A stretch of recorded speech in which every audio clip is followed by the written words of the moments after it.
গো, কতদিন হয়ে গেল তোমাদের রাজসভা বন্ধ? হ্যাঁ, আচ্ছা, মহারাজ যদি বেতন দিতে না পারেন তাহলে রাজসভা খোলা রেখে কি লাভ বলো তো? বলি বাড়িতে যা চাল আছে তাতে এক সপ্তাহের বেশি আর রান্না হবে না কিন্তু। হ্যাঁ, সেই জন্যই তো হিসেব করছি। বাড়িতে অপ্রয়োজনীয় যা যা জিনিসপত্র আছে সেসব বেচে দেব। আর বেচার মতো কিছুই নেই গো। দেখো, তুমি সব সময় আমার পরেই খাও, তাই আমাদের একটা করে থালা বাটি বেচে দিলে তো কোনো সমস্যা নেই গিন্নি। এই তোমার মাথা না কাজ করছে না। যাও বাইরে ঘুরে এসো, পারলে বাজার থেকে ধার করে হলেও একটু চাল নিয়ে এসো। দেখি যদি কোনো সহৃদয় ব্যক্তি চাল দেয়।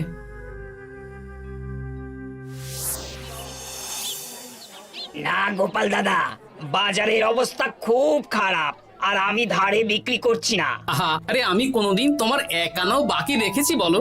আমি বুঝতে পারছি গোপাল দাদা, কিন্তু আমিও নিরুপায়। গত মাসের বেতন এখনো পাইনি। মহারাজ অনির্দিষ্ট কালের জন্য রাজসভা বন্ধ রেখেছেন। বিশ্বাস করো, বিশ্বাস করো, বেতন পেলেই তোমার ধার আমি মিটিয়ে দেব। এই সপ্তাহ খানেক আগে একই কথা বলে সেনাপতি ধারে 25 কেজি চাল নিয়ে গেছেন। এখন ওনার কোনোই পাত্তা নেই। কি যে করি, কাছের বন্ধু বলতে বিজ্ঞানী আর সভাকবি। দেখি ওদের বাড়িতে একবার ঢুঁ মেরে।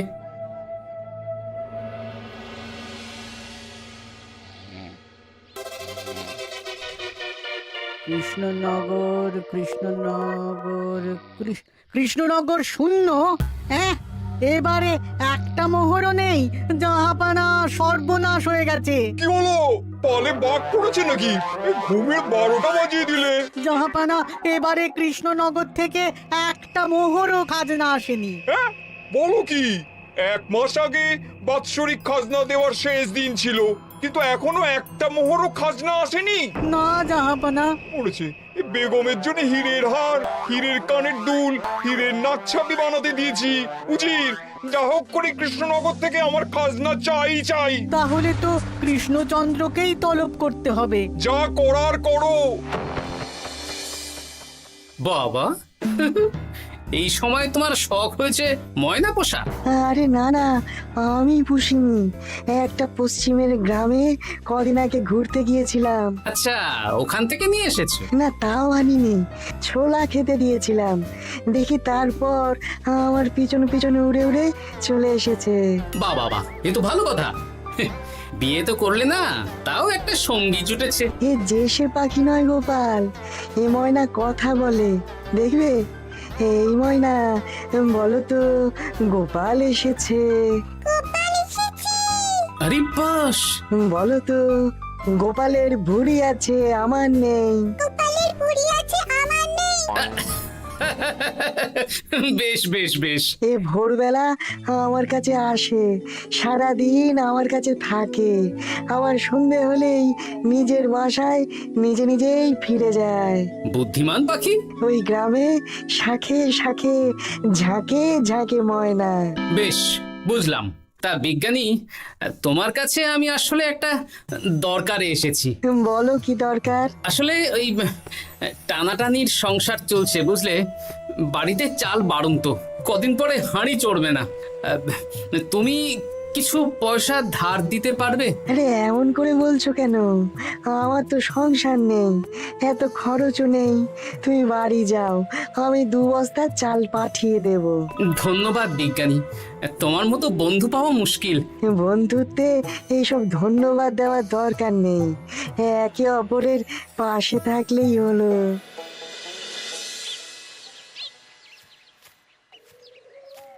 এ কি গো, খালি হাতে ঢুকছো যে? বিজ্ঞানী আমাদের 2 বস্তা চাল পাঠাবে, তাই কিছুটা হলেও চিন্তা কমলো, বুঝলে। ওমা, এই তো সারা বাজার ঘুরে তো ধারে চাল পেলাম না, অগত্যা বিজ্ঞানীর বাড়ি গেলাম। উনি সত্যি তোমার বন্ধু? হ্যাঁ গিন্নি, জানি না কতদিন আমাদের রাজসভার সমস্যাটা চলবে। দেখি অন্য কোনো কাজে লাগতে হবে, বুঝলে। এই দেখো দেখো, যা করার তাড়াতাড়ি করো, এভাবে তো আর চলতে পারে না গো। কি নবাব বাহাদুর আমাকে ডাকছেন? হ্যাঁ, জাহাপনা আপনার উপরে রেগে আছেন। অতি সত্বর আপনাকে দেখা করতে বলেছেন।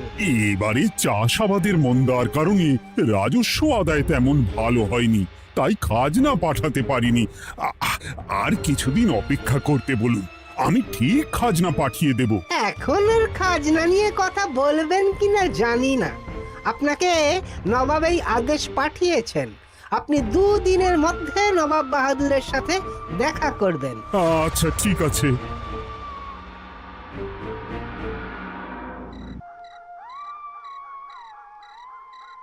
মহারাজ, এই বিপদের সময় আপনাকে একমাত্র একজনই সাহায্য করতে পারে, আর সে হলো গোপাল। আমি কোন মুখে গোপালকে ডাকবো বলো তো রানী? দীর্ঘদিন ওদের বেতন দিতে পারছি না। গোপাল এরকম স্বার্থপর মানুষই নয় যে নিজের কাজের সময় কাজী আর কাজ ফুরলে বাজি হয়ে যাবে। আপনি একবার বলেই দেখুন না। বেশ, তাহলে আগামীকাল সকালেই গোপালকে ডেকে পাঠাচ্ছি।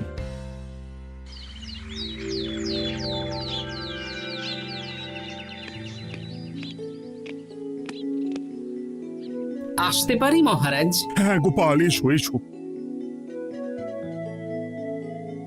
মহারাজ, আমাকে হঠাৎ ডেকে পাঠালেন যে?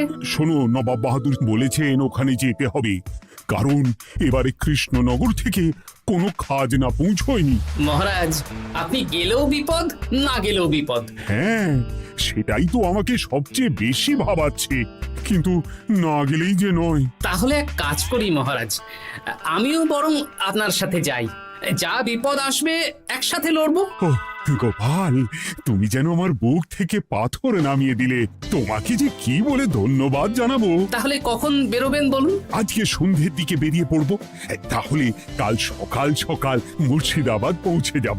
কতদিন থাকতে হবে তো কিছুই জানি না, তাহলে ওই 3-4টে জামা কাপড় ধুতি নিয়ে নেব, কি বলেন? হ্যাঁ হ্যাঁ, তাই নিও। তাহলে সন্ধ্যেবেলা রাজবাড়িতে এসো, একসাথেই বেরিয়ে পড়বো। আচ্ছা মহারাজ।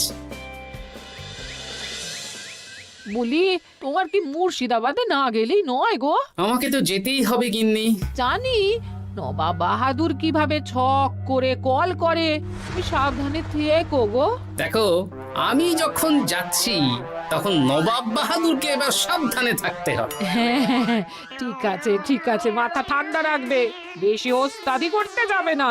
এমনিতেই আমাদের অবস্থা এখন ভালো নয়। আরে তুমি অতিরিক্ত চিন্তা করো না তো গিন্নি। জাহাপনা, কন্যাগুলো কবে আসবে? এখনো 2-3 দিন সময় লাগবে বেগম। এত সময় লাগছে কেন জাহাপনা? দেশের কোণে কোণে খুঁজে সেরা সেরা হিরে দিয়ে বানানো হচ্ছে যে, সময় তো লাগবেই বেগম। তাহলে তো অনেক খরচ হচ্ছে। তাও হচ্ছে বটে, কিন্তু তোমার জন্য আমি সব করতে পারি। আমাদের মুর্শিদাবাদের হীরালালের হাতের কাজ দেশের সেরা। আপনি সত্যি আমাকে ভালোবাসেন, আমার জন্য এত খরচ করে গয়না বানিয়ে দিচ্ছেন। তুমি খরচ নিয়ে এত চিন্তা করো না। কৃষ্ণনগর থেকে এই বছর ভালো খাজনা প্রাপ্য ছিল, কিন্তু এখনো একটা কানাকড়িও আসেনি। তাহলে আপনার গয়না বানাতে যা খরচ হবে সব আপনার সিন্দুক থেকে দিয়ে দেবেন? না না না, কৃষ্ণনগর থেকেই আদায় করব, ওকে তলব করেছি। আচ্ছা। সহিস, গাড়ি ছাড়ো। যথাজ্ঞা মহারাজ। এই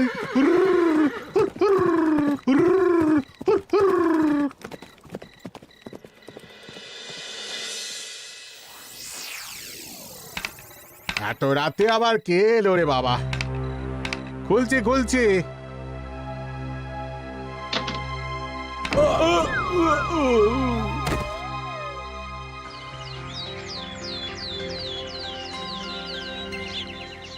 সর্বনাশ হয়ে গেছে জাহাপনা। কি হয়েছে হীরালাল? নবাব বাহাদুর, মহারাজ কৃষ্ণচন্দ্র আর গোপাল এসেছেন আপনার সাথে দেখা করতে। ওদের দরবারে আসতে বলো। হ্যাঁ, এবার বলো হীরালাল, কি হয়েছে? তোমার মাথায় পট্টি কেন? জাহাপানা, গত রাতে আমার সর্বস্ব লুট হয়ে গেছে। বলো কি হীরালাল? তোমার কাছেই তো বেগমের হীরের সব গয়নাগাটি বানাতে দিয়েছিলাম। হ্যাঁ জাহাপানা, সব গেছে। আমার মাথায় মেরে সব লুট করে নিয়ে গেছে। এবার আমি কি করব জাহাপানা? বেগম সাহেবা, আপনার গয়না যে হীরালাল শেখরার কাছে জাহাপনা বানাতে দিয়েছিলেন, ওনার সব লুট হয়ে গেছে। মানে? আমি এক্ষুনি নিজের কানে শুনে এলাম, এখন হীরালাল শেখরা এসেছে। আমি এক্ষুনি যাচ্ছি। কি করব জাহাপানা? আমার তো সব শেষ হয়ে গেল। আমি কোনো কথা শুনতে চাই না, আমার ওই হীরের গয়নাগুলো চাই। চাই বললেই তো পেয়ে যাবে না। এখন এই গয়না শুধু নয়, হীরালালের সব সোনা দানা চুরি হয়ে গেছে। সেগুলো খুঁজে পেতে হবে। বিগত কয়েক বছর আমার মুর্শিদাবাদে কোনো চুরি ডাকাতি হয়নি। প্রত্যেকটা গ্রামবাসী সুখে শান্তিতে আছে। বাইরের কোনো শত্রু আসারও সুযোগ নেই। গ্রামের সীমানায় দিন রাত প্রহরী থাকে। যদি এসেও থাকে, পালাতে পারবে না। এবারে তাহলে চোরটা কে বুঝবো কি করে? এসব সামান্য চোর ধরার কাজ আমার কাছে নস্যি। জাহাপনা, আপনি যদি কৃষ্ণনগরের এবছরের খাজনা মকুব করে দেন, তাহলে আমি চোর ধরার ক্ষেত্রে সাহায্য করতে পারি। ঠিক আছে কৃষ্ণচন্দ্র, তোমার এই গোপাল যদি চোর ধরে দিতে পারে, তাহলে এবছরের খাজনা মুকুব। আগে আমি ওই শেখরার সাথে একান্তে কিছু কথা বলতে চাই। বেশ, প্রহরী প্রহরী, তুমি গোপাল আর শেখরাকে একটা ঘরে নিয়ে যাও। আসুন। এবার আপনি চুরির ঘটনাটা বলুন। চুরি না, ডাকাতি। সে যাই হোক, বলুন বলুন। গতকাল রাতে, তারপর সকালে জ্ঞান ফিরে ঘরে গিয়ে দেখি সব ফাঁকা। আমার ঘরের সাথেই লাগোয়া দোকান। আচ্ছা, দেখুন, আমি আপনার কথা শুনে আর একটু আগের যা আলোচনা শুনলাম, তার থেকে মনে হচ্ছে এই চোর স্থানীয় চোর। কি করে বুঝলেন? কারণ বাইরের চোর হলে তো এত নিখুঁত কাজ করা সম্ভব নয়। চোর নিশ্চয়ই আপনাকে ব্যক্তিগতভাবে চেনে। হ্যাঁ, এবার মশাই আপনি বলুন তো, আপনার কোনো শত্রু আছে? না, শত্রু নেই তেমন।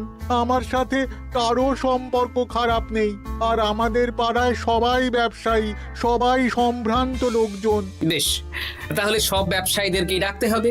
আমি নবাব বাহাদুরকে বলে দিচ্ছি, আপনি এখন আসুন।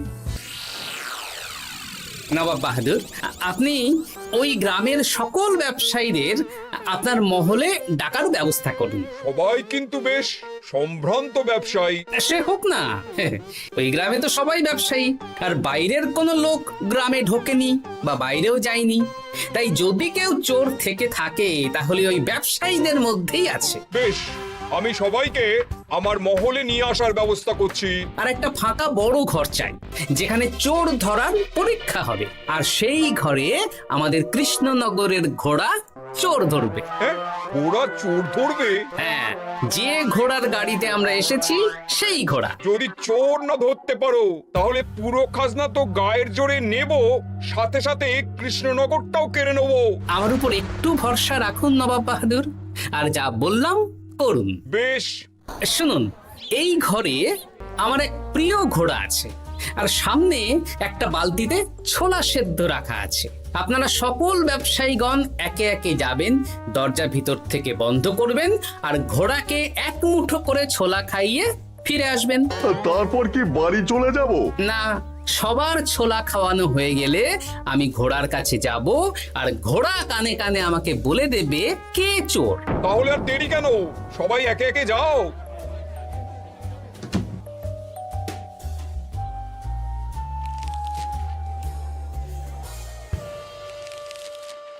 কি করি যদি ঘোড়া সত্যি সত্যি বুঝে যায়?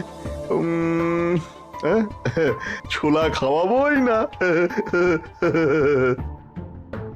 ব্যাস, ছোলা খাওয়ানো হয়ে গেল। এবার এবার গোপাল বলো তো কে চোর? দাঁড়ান, ঘোড়ার মুখের কথা শুনে আসি। আমি বলে দিচ্ছি জাহাপানা, গোপাল এসব মস্করা করছে, সব মস্করা।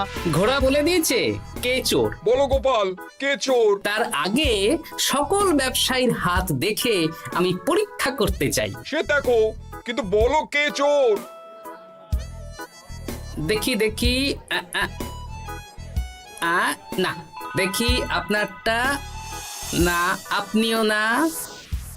না, আপনিও না। একি মশাই, চুরিটা তো আপনিই করেছেন, আপনিই চোর। কি উল্টো পাল্টা কথা বলছেন? আমি চুরি করিনি। হ্যাঁ, আপনিই চুরি করেছেন, তাই ভয়ে ঘোড়াকে ছোলা খাওয়াননি। কারণ আমি ছোলার মধ্যে রান্নার হলুদ গুঁড়ো মিশিয়ে রেখেছিলাম, তাই যারা যারা ঘোড়াকে ছোলা খাইয়েছেন সবার হাতেই হলুদ রং লেগে আছে। শুধু ওর হাতে নেই। ভাই, শেষে তুই? তোর মনে মনে এত হিংসা? ভাই মানে? আরে ও তো আমার খুড়তো ভাই পান্নালাল, ওরও সোনা গয়নার ব্যবসা। ব্যাস, এবার তাহলে বলেই দিন পুরো ব্যাপারটা, কারণ এখান থেকে পালানোর কোনো পথ নেই। ভুল হয়ে গেছে দেখাবো না। আমার দাদা আমার থেকে অনেক বেশি রোজগার করতো, তাই আমার মনে মনে হিংসে ছিল। তারপর বেগম সাহেব আর হীরের গয়না বানানোর এত বড় বায়না পেল, তাই হিংসা আরো বেড়ে গেল। আর তুই চুরি করলি? চুরির সব জিনিস কোথায় আছে? আমার বাড়িতেই আছে দেখাবো না। সাব্বাস গোপাল, সাব্বাস। তোমার কি বুদ্ধি! তাহলে জাহাপানা, কথা মতন আমাদের এই বছর তাহলে খাজনা দিতে হচ্ছে না। না, কথা যখন দিয়েছি তখন আমি তো আর কথার খেলাপ করতে পারি না। আচ্ছা গোপাল, তোমার তো এত বুদ্ধি, আমার একটা শখ পূরণ করতে পারবে? কি শখ বলুন নবাব বাহাদুর। আমার অনেক দিনের ইচ্ছে একটা হাওয়া মহল বানাবো, কিন্তু ঘরামি রাজমিস্ত্রি কেউই বানাতে পারবে না বলছে। তুমি কি বানিয়ে দিতে পারবে? আগে পারবো জাহাপনা, কিন্তু তার বদলে আমি কি পাবো? আগামী 5 বছর কৃষ্ণনগরের খাজনা মুকুব, আর তোমাকে আমি 100 মোহর উপহার দেবো। বেশ, তাহলে আপনি আমাকে দিন 7 সময় দিন, আর 7 দিন পরে আমার বাড়ির সামনে চলে আসুন। হাওয়া মহল বানিয়ে রাখবো, আপনি নিয়ে যাবেন। বেশ, তাহলে 7 দিন পরে কৃষ্ণনগরে দেখা হচ্ছে। যদি না বানাতে পারো তাহলে কিন্তু আগামী 5 বছর কৃষ্ণনগরকে দ্বিগুণ খাজনা দিতে হবে, এই আমি বলে দিলাম। বেশ, রাজি।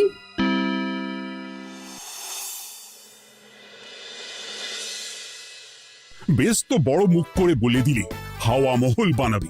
রাজি রাজি। এবার যদি না বানাতে পারো, সব তো উল্টে যাবে। আপনি চিন্তা করবেন না মহারাজ, নবাব বাহাদুর আমাকে প্যাঁচে ফেলতে চেয়েছেন, তাই আমিও ওনাকে ঘোর প্যাঁচ দেব।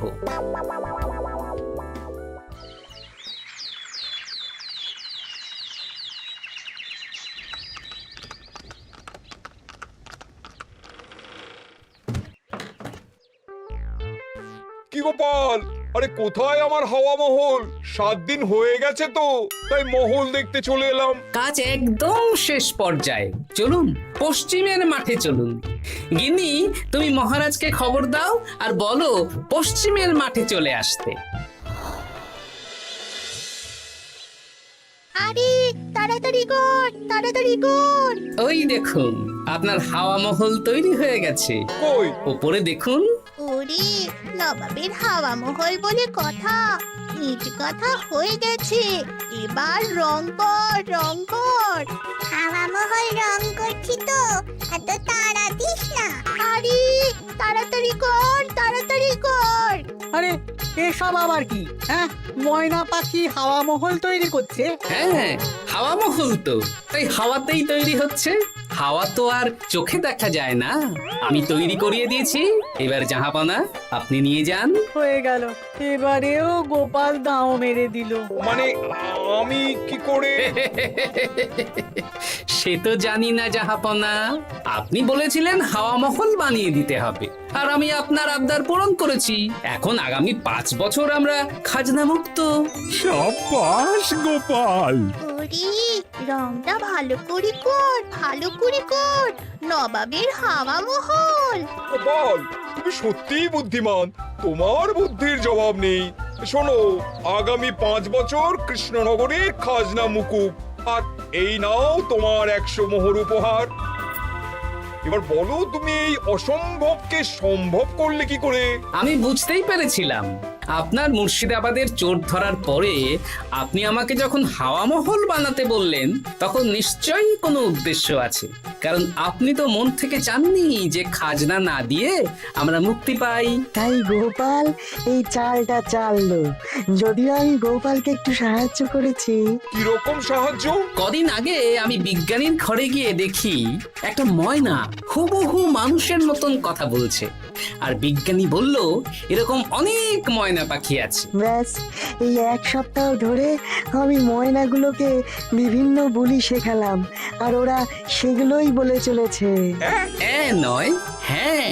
ওরে রংটা ভালো করে কর, ভালো করে কর, নবাবের হাওয়া মহল। মহারাজ 100 মোহর আপনি রাখুন।